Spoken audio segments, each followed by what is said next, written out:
Hi అండి, how are you? ఎలా ఉన్నారు? బాగున్నారా? Welcome to our channel. ఈరోజు చేసుకోబోయే ఒక రెసిపీ మీ గురించి నేను చెప్పబోతున్నాను. ఈరోజు గోధుమ పిండితో పకోడీ చేయబోతున్నాను.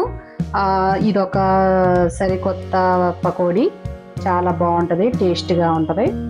ఎంతో రుచికరమైన పకోడీ. మనం శనగపిండి లేకుండా, మైదా పిండి లేకుండా గోధుమ పిండితో నేను పకోడీ చేయబోతున్నా. ఈరోజు ఒక 2 ఉల్లిపాయలు పెద్దవి, తర్వాత కొత్తిమీర, కరివేపాకు,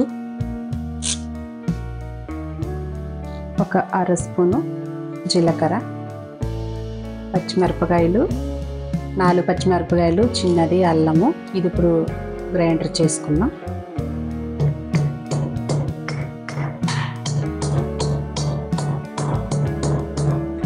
ఆయిల్ పోసుకున్నాము. మనకి పకోడీకి ఎంత ఆయిల్ కావాలో అంత ఆయిల్ వేసుకోండి. పకోడీ వేగాలి కాబట్టి తగినంత ఆయిల్ వేసుకోండి. నాకు ఇది సరిపోతుంది.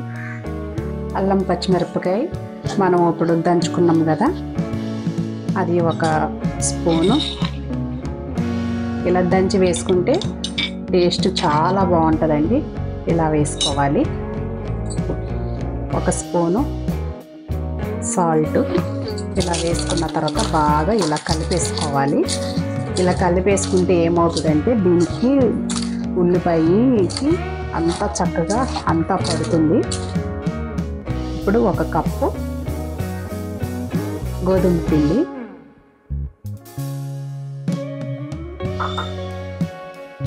ఇలా కలిపేసుకోవాలి. మళ్ళీ ఒకసారి ఇలా గట్టిగా కలిపేసుకోవాలి.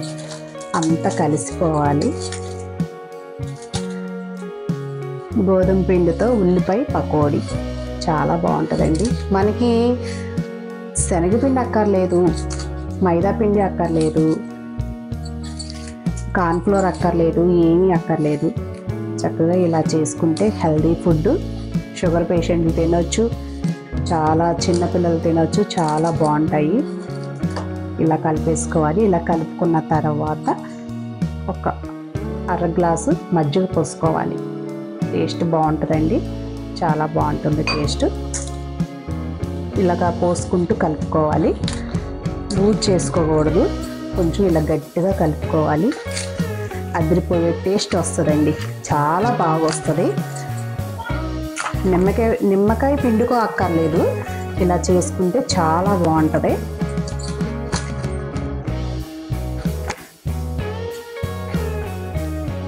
చూసారు కదా ఎంత చక్కగా ముద్దగా వచ్చేసిందో. మీకు ఎన్ని కావాలంటే అన్ని సరిపడా ఇలా ముద్ద వచ్చేలాగా సరిపడా పోసుకోండి. ఇలాగ చూసుకోండి, ఇలా ముద్దగా చూసుకోండి. ఎందుకంటే ఉప్పు సరిపోయిందో లేదో అది కూడా చూసుకొని వేసుకోండి. అది ఆయిల్ కాగినందో లేదో ఒకసారి చూసుకోవాలండి.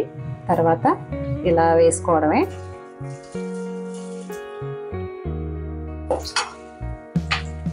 ఇలా చిన్నగా పకోడీలు వేసుకుంటే చాలా బాగుంటుంది.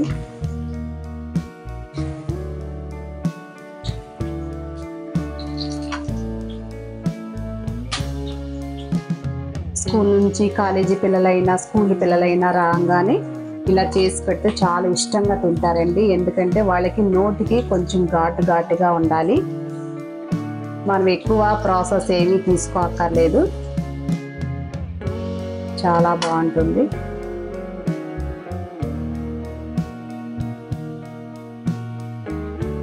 ఇది ఒకసారి ఇలా తిప్పేసుకోవాలి. చూసారు కదా ఎంత బాగా వేగినాయో. ఇంకా నేను స్టవ్ ఆఫ్ చేస్తున్నాను. అయిపోయిందండి. ఈ రెసిపీ చాలా బాగుంటుంది. ఇప్పుడు శీతాకాలం పిల్లలు స్కూల్ నుంచి రాగానే, కాలేజీ నుంచి రాగానే ఇలా చేసి పెట్టి రెడీగా ఉంచేస్తే ఎంతో ఇష్టపడి తినే రెసిపీ అండి. చాలా టేస్టీగా, చాలా బాగుంటుంది. చాలా సింపుల్గా నేను చేశాను. ఓకే అండి. ఇందులో మీరు వేసుకోవాలంటే కూడా గరం మసాలా వేసుకోవచ్చు. నేనైతే వేయలేదు, ఎందుకంటే కొంచెం ఘాటుగా ఉంటుందని నేను వేయలేదు. మీరు నచ్చిన వారైతే గరం మసాలా వేసుకోండి. ఓకే అండి. మా వీడియో మీకు నచ్చినట్లయితే లైక్ చేయండి, షేర్ చేయండి, సబ్స్క్రైబ్ చేయండి. ఓకే అండి, బాయ్.